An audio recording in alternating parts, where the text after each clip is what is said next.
Halo teman bicara, bertemu lagi dengan saya Pusa Putra dalam tema membahas tentang buku dan literasi. Nah, bersama saya kali ini sudah hadir Pak Kepala Dinas Perpustakaan dan Arsip Daerah Kota Cilegon, Pak Ismatullah. Selamat pagi Pak Ismat, sehat? Pagi, insyaallah. Oke. Terima kasih. Nah, ini kawan lama saya sekarang. Beliau adalah selain kepala dinas, ternyata beliau juga pendidik dan penulis buku. Nah, mari kita akan bicarakan apa sih bagaimana di Cilegon tingkat minat baca masyarakatnya, apakah tinggi, apa sedang atau rendah? Karena saat ini ada program pemerintah yang namanya Indeks Masyarakat dalam hal literasinya. Nah, ini kita akan berbincang-bincang bagaimana sih kondisi perpustakaan daerah dan arsip di Cilegon, minat baca masyarakat Cilegon maupun masyarakat berkunjung ke Cilegon. Nah, Mas Mat, Ya. gimana sih situasi perpustakaan ini sekarang? Agak menarik ini, agak banyak ya sekarang ininya referensi dan Insyaallah. ininya. Ya, Assalamualaikum warahmatullahi wabarakatuh. Rekan Buku yang saya hormati, pada hari ini DPAD Kota Cilegon terus setiap hari menata diri, merubah wajahnya, merubah situasi dan kondisinya, supaya DPAD Kota Cilegon ini secara fisik bisa diminati masyarakat Cilegon, tetapi program-programnya juga akan terus mengudara. Tidak hanya menunggu pembaca, tapi saya mengunjungi pembaca melalui podcast, paparan, artikel-artikel yang saya tulis, sehingga saya memaksa follower-follower saya itu sebetulnya sedang membaca buku DPAD Kota Cilegon. Oh, jadi sekarang medsos digunakan jadi media gitu untuk memperkenalkan. Dikarenakan Kota Cilegon ini kan ada 450.000 penduduk ya. Iya, betul. Yang awalnya 425 sekarang sudah bertambah. Diasumsikan mereka memiliki HP. Terus mereka nyaman dengan WA, Facebook, sehingga follower saya di Facebook itu baru 5.000, di Instagram masih baru 600 lebih. Nah, ini sudah cukup untuk bisa memberikan efek kepada mereka yang menjadi follower tadi, mengikuti perkembangan DPAD dengan sendirinya. Karena saya menulis artikel, menulis apa saja yang itu, sumber asalnya adalah dari kebiasaan saya membaca buku sepintas di DPAD Kota Cilegon. Nah, jadi enak berarti ya? Jadi artinya saya terfasilitasi. Yang dulu saya harus memperoleh buku dengan belanja, beli. Sekarang kita tinggal berkeliling aja, buku apapun tersedia. Sekalipun saya akui koleksi DPAD masih belum selengkap yang diharapkan begitu. Berapa jumlah sekarang koleksi yang ada? Koleksi yang kita miliki yang di DPAD itu 15.000 judul dan ada sekitar 130.000 lebih buku eksemplarnya, dan ini artinya gambaran bahwa jumlah buku kita masih kurang sesuai dengan aturan. Seharusnya berapa, Nah, Pak? karena aturan Perpusnas yang terakhir berdasarkan hasil Rakornas Perpusnas kemarin di tahun 2022, ternyata luas perpustakaan itu, gedungnya itu ada skala. Betul. Bahwa untuk jumlah penduduk di bawah 500.000 itu harus 4.000 meter.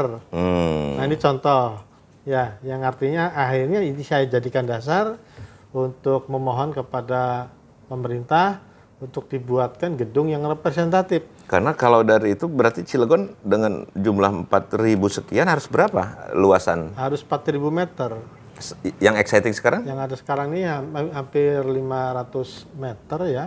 Kurang berarti ya? Artinya fisik gedungnya, tanahnya mungkin ada sekitar 3.000, artinya dengan gedung arsip. Nah, jadi yang fisik untuk perpustakaan sendiri masih di bawah 500 meter ini kira-kira.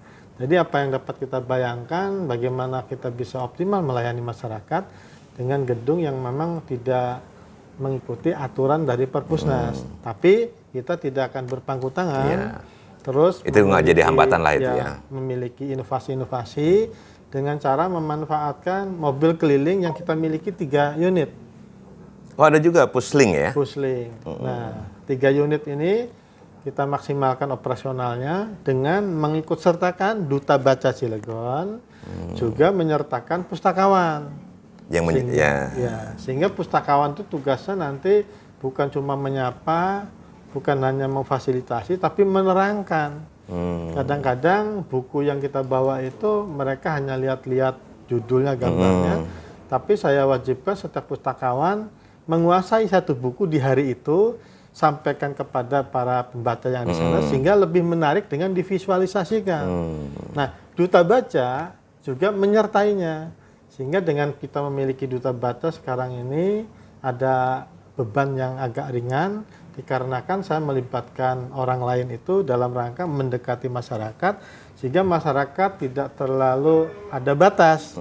Jadi masyarakat lebih dekat dengan buku lah ya? Dekat dengan buku melalui pendekatan persuasif dari Duta Baca dan pustakawan yang kita ada. Nah, teman bicara, ini kita tanyakan karena indeks literasi masyarakat di Cilegon ini seperti apa nih? Ini Pak Kadis, ini kan pemerintah ada indeks pelayanan literasi ya? Ya.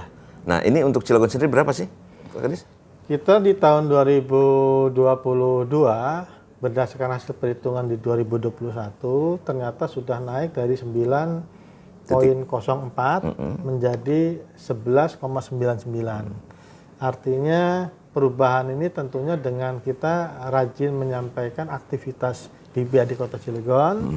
Kita juga berkunjung ke sana hampir 2-3 kali, berkomunikasi apa yang harus kita lakukan. Dan ternyata wawasan kita terbuka dan menjadi sebuah pemikiran bahwa selama ini yang dilaporkan itu hanya buku yang ada di perpustakaan. Padahal seharusnya jumlah buku yang ada perpustakaan sekota Cilegon harus dilaporkan. Nah, ini temuan ini sedang kita fasilitasi. Sebagai contoh, kalau sekolah di Kota Cilegon ini ada 400 unit, dan saya sebagai mantan kepala dinas pendidikan Kota Cilegon mengetahui bahwa setiap sekolah itu yang akreditasinya A, B maupun C pasti memiliki perpustakaan. Nah, kita sedang melakukan pendataan di sekolah, misalkan SMP 1 ada berapa ribu buku, SMP 2 ada berapa, 3 berapa, sampai 11 SMP itu ada berapa buku. Nah, nanti akan kita laporkan nih sebagai pergerakan angka kuantitas buku yang ada di Kota Cilegon. Nah, kalau seandainya nanti ada SMA, ada SMK, ada juga mungkin SD, ada juga PAUD atau TK, bahkan kita sedang mencoba untuk melakukan kerjasama dengan Kementerian Agama Kota Cilegon untuk juga menyertakan sekolah-sekolah yang ada di kewenangan Kemenag ini untuk menjadi bahan laporan kita ke Perpusnas. Nah, dan ini juga menjadi semacam anugerah saja bahwa ternyata setengah saya mengetahui apa yang harus dilakukan di DPAD ini ternyata menjadi luas wawasan. Di antaranya adalah kita juga sedang memiliki program untuk mendorong setiap OPD memiliki pojok literasi. Itu untuk mendekatkan masyarakat maupun pemerintah. Iya. Itu untuk dekat jadi kutu buku ya?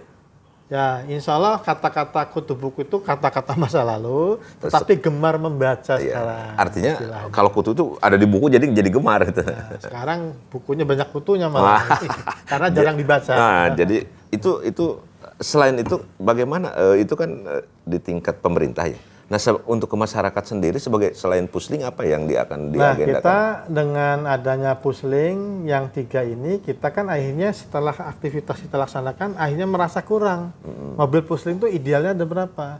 Mobil pusling itu idealnya ada 8, sehingga setiap hari kita bergerak ke 8 kecamatan. Satu kecamatan itu satu pusling. Gitu. Arah harapannya. Sementara kita punya 3, berarti masih bergilir.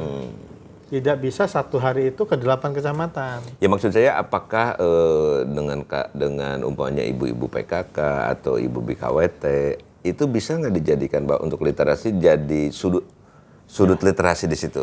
Jadi begini, wawasan kita memang harus diperluas bahwa selama ini kegiatan majlis taklim misalkan. Iya.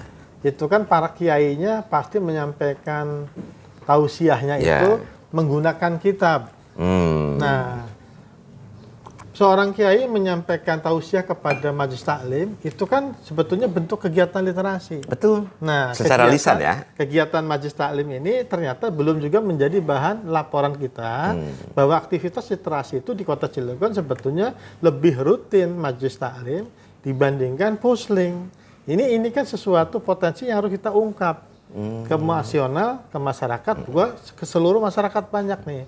Nah, andai saja setiap masjid juga punya pengajian rutin setiap minggunya, apakah malam Jumat, ini ke depan akan kita laporkan. Tetapi metodologi laporannya masjid itu harus lapor ke kita judul apa yang dibahas di hari Jumat, notulennya mana. Nah, jadi lebih tertib lah ya. Nanti ini akan mengarah ke sana. Bahkan saya perkirakan di Cilegon ada 400 masjid. Setiap Jumat pasti khotbah. Itu literasi. Nah, khotbah itu juga bagian literasi langsung dari seorang tokoh masyarakat Sumbernya kepada umat.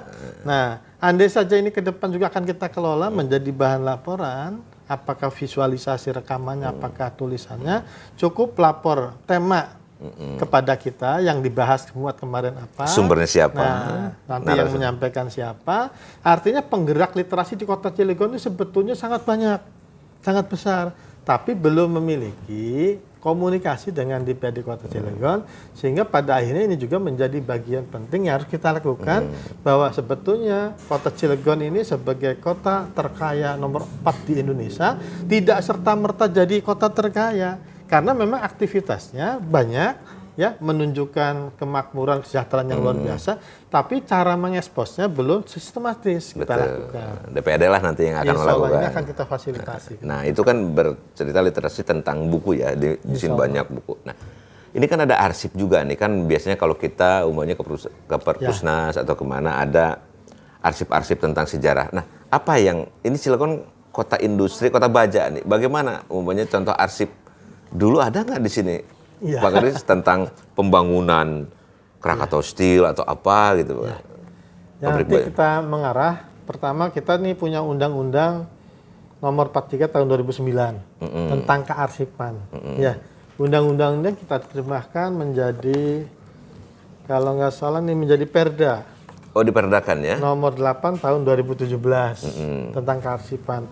Juga kita buat perwalnya nomor 16 tahun 2006. Artinya Kota Cilegon, DPRD Kota Cilegon sudah punya dasar untuk mengumpulkan, mengkolek. Untuk mengimplementasikan. Kita juga sudah punya Perda pengelolaan perpustakaan yang terbaru nih di tahun 2021 kemarin. Artinya dengan seluruh produk hukum yang kita miliki ini, saya akan bergerak menggunakan dasar hukum ini untuk bisa memposisikan bahwa DPRD Kota Cilegon ingin memberikan yang terbaik. Nah, kaitan dengan pertanyaan tadi kearsipan, memang aspek sejarah di Kota Cilegon ini hanya baru sampai dibicarakan. Betul. Juga didokumentasikan baru sampai dalam bentuk buku. Tetapi mimpi keinginan DPRD Kota Cilegon, keinginan yang sedang kita coba sampaikan kepada pimpinan, kita harus memiliki, kalaupun bukan museum, tapi diorama.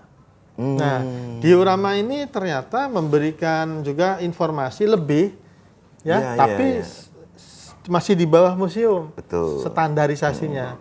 Nah, diorama ini sebetulnya akan kita coba buat, dan kita sudah sampaikan kepada Pak Wali Kota kemarin, bahwa visualisasi sejarah Kota Cilegon ini akan kita mulai dari mana titik nolnya.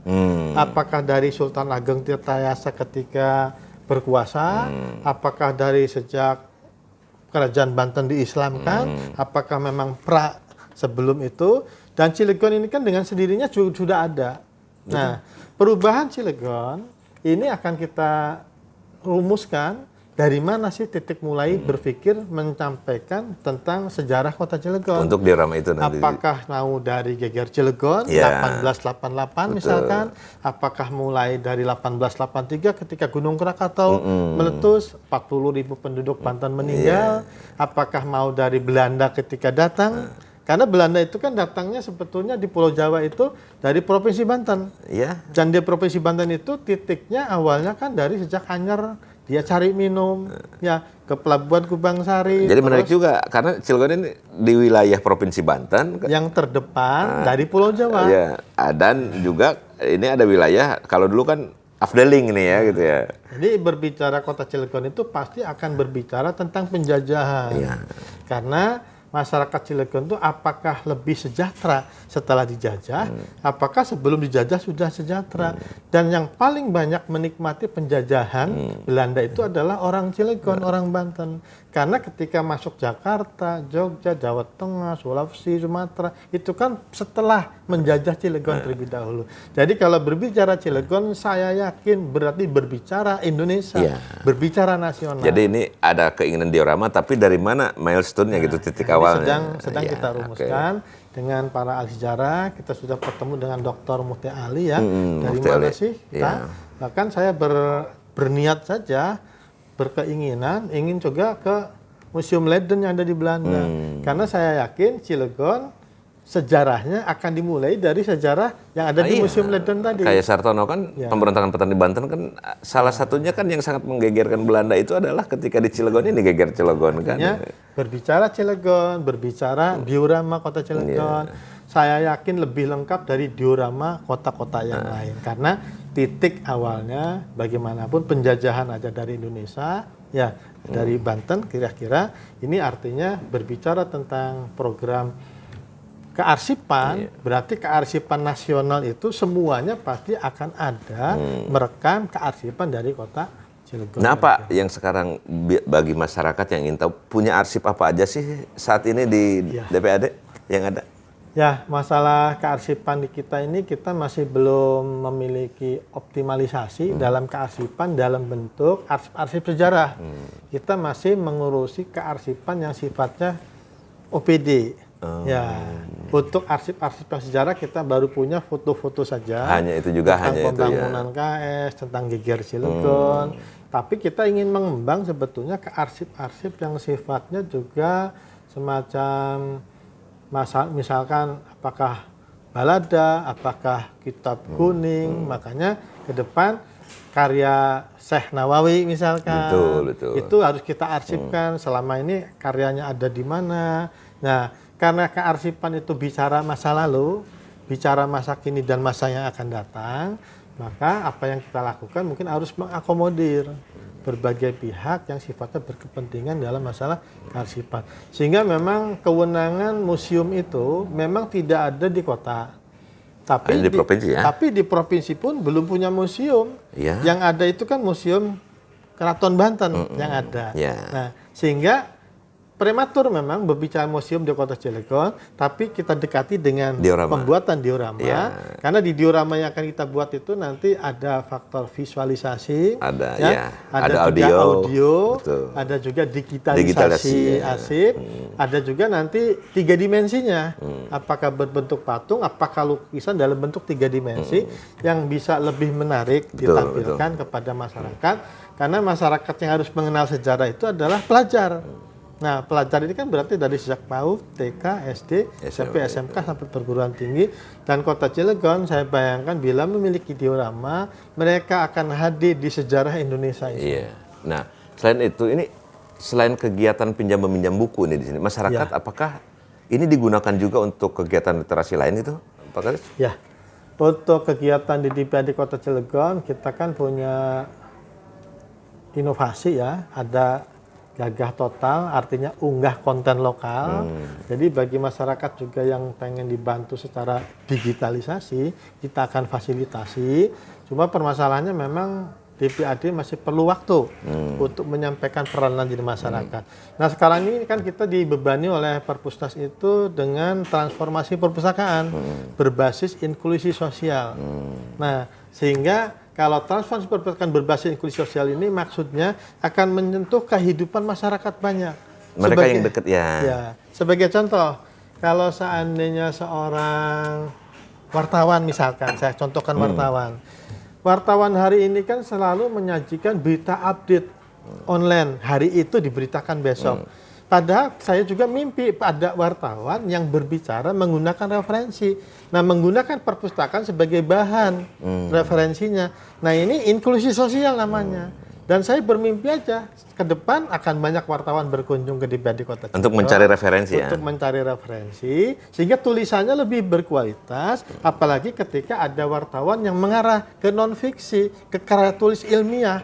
Nah, selama ini kan bahasanya Hanya straight news saja lah. faktual-faktual Iya. yang terjadi. Nah, ke depan dengan adanya nanti tumbuhnya minat, wartawan juga pengen punya referensi, ini akan menumbuh kembangkan DPRD Kota Cilegon menjadi tempat sumber informasi. Nah, ini mimpi ini harus dikejar bersama kira-kira begitu. Iya. Teman bicara ini memang kalau berbicara literasi dengan Pak Ismatullah nggak akan ada habisnya. Banyak dia juga sebentar. Udah dibedah bukunya ya? Ya, buku ini kita membedah secara massal. Yang Bukan pertama- buku karangan Pak Ismatullah. Ya, yang pertama 5 buku kita bedah dalam satu waktu, pada idealnya satu persatu. Ya, artinya saya belum secara spesifik membedah satu persatu. Dan akan muncul lagi nanti 3 buku lagi. Nanti buku itu menjadi 8 akan kita bedah secara spesifik satu persatu sehingga lebih dinikmati isinya, diketahui oleh masyarakat. Dan memang saya belum mencetak secara besar-besaran dikarenakan memang tidak murah dan tidak mudah. Tetapi proses penulisan yang 3 buku lagi, insya Allah Kamis ini sudah hampir selesai. Clear ya? Jadi yang 5 sudah beredar, hampir 100 eksemplar itu sudah kita sebarkan. Tetapi lagi-lagi untuk masyarakat Kota Cilegon, untuk membaca masih di 11,99, apalagi untuk memiliki bukunya. Makanya kita masih perlu perjuangan. Dan toko buku yang ada di Kota Cilegon sedang kita motivasi, ada Gramedia, ada Pionir. Bisa masuk para penulis-penulis lokal lah ya. Bahkan saya sedang membuat pojok literasi Wong Cilegon, bukunya sedang kita kumpulkan, di situ sudah ada, sehingga pojok Wong Cilegon ini terinspirasi oleh kunjungan saya ketika berkunjung ke perpustakaan di Bandung. Ternyata di situ ada pojok literasi orang Pasundan. Orang Pasundan. Nah, orang Pasundan. Nah, saya bawa. Ternyata ketika saya berkunjung kemarin ke Riau, lebih hebat lagi. Di situ bukan hanya pojok buku orang Sumatera, bukan hanya pojok buku orang Riau, Pekanbaru, ternyata sudah secara profesi. Ada pojok buku untuk khusus sastra Sumatera. Nah, Jadi ada pojok buku di situ khusus untuk kaum wanita. Ada pojok buku untuk khusus kaum pria. Nah, kayaknya itu terinspirasi lagi. Satu belum selesai, ternyata wawasan idenya banyak lagi. bertambah. Sehingga ke depan kita bukan bermaksud membedakan jenis kelamin, Tapi hanya kategorisasi aja. spesifikasi ini memberikan contoh bahwa memperhatikan itu lebih utama daripada tidak memfasilitasi. Insya Allah di sini sudah ada tempat bermain anak, baca buku dan lain-lain. Untuk yang menyusun skripsi, makalah, disertasi, ya tesis juga sudah kita fasilitasi, ruangannya ada. Hanya saja memang keluhannya buku kita masih belum selengkap yang diharapkan mereka. Inilah perjuangan kita insya Allah. Iya, siap. Terima kasih teman bicara. Inilah akhir perbicaraan saya dengan Pak Ismatullah. Memang menarik kalau membicarakan buku, apalagi literasi, bahwa buku itu adalah jendela dunia. Maka membacalah gitu kan. Ketika bahwa Nabi juga kan ikro kan itu, bacalah bukan arti harus membaca, tapi dengan membaca buku kita bisa memahami, memaknai apa sih yang tersirat dan tersurat. Saya Puspa Putra, sampai ketemu di podcast Mari Bicara dengan tema yang menarik lainnya. Salam sehat. Wassalamualaikum warahmatullahi wabarakatuh. Emang